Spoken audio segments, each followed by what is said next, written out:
Don Johnson admits to smoking weed in White House during Carter administration. Don Johnson pulled the curtain back on some wild visits to the White House. Johnson, 75, claimed he once smoked a joint at the White House and got former President George H.W. Bush to gamble on a game of golf. During an appearance on Jimmy Kimmel Live, host Jimmy Kimmel showed the actor a photo from 1975 featuring Johnson with President Jimmy Carter and musicians Chuck Leavell and Dickey taken at an Allman Brothers concert. "I don't remember that photo, but we were all stoned," Johnson admitted. He clarified that Carter was likely not stoned. "Well, I don't know about him," Johnson said. "I don't want to cast any aspersions on the former president. God rest his soul." Johnson landed his invite to the White House after working with the Allman Brothers on a concert for Carter's presidential campaign in 1976. "Then the fun began," he told Kimmel. The late-night show host questioned what kind of fun they had at the White House.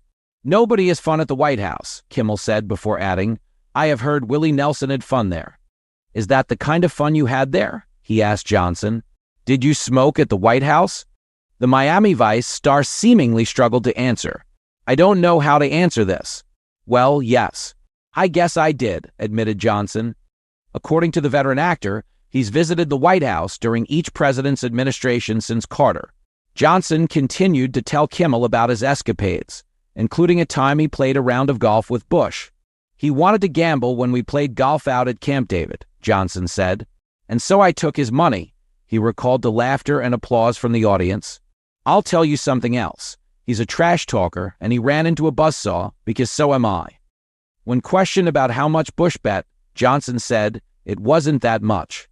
18 or 20 bucks, he told Kimmel, adding, "But that's the best 18 or 20 bucks you'll ever get." Johnson isn't the first celebrity to share wild stories from the White House.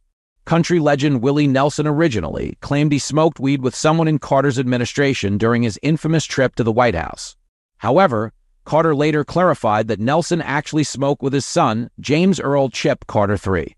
When Willie Nelson wrote his autobiography, he confessed that he smoked pot in the White House one night when he was spending the night with me, Carter said in the 2020 documentary, Jimmy Carter, Rock and Roll President. And he says that his companion that shared the pot with him was one of the servants in the White House. That is not exactly true. It actually was one of my sons, which he didn't want to categorize as a pot smoker like him.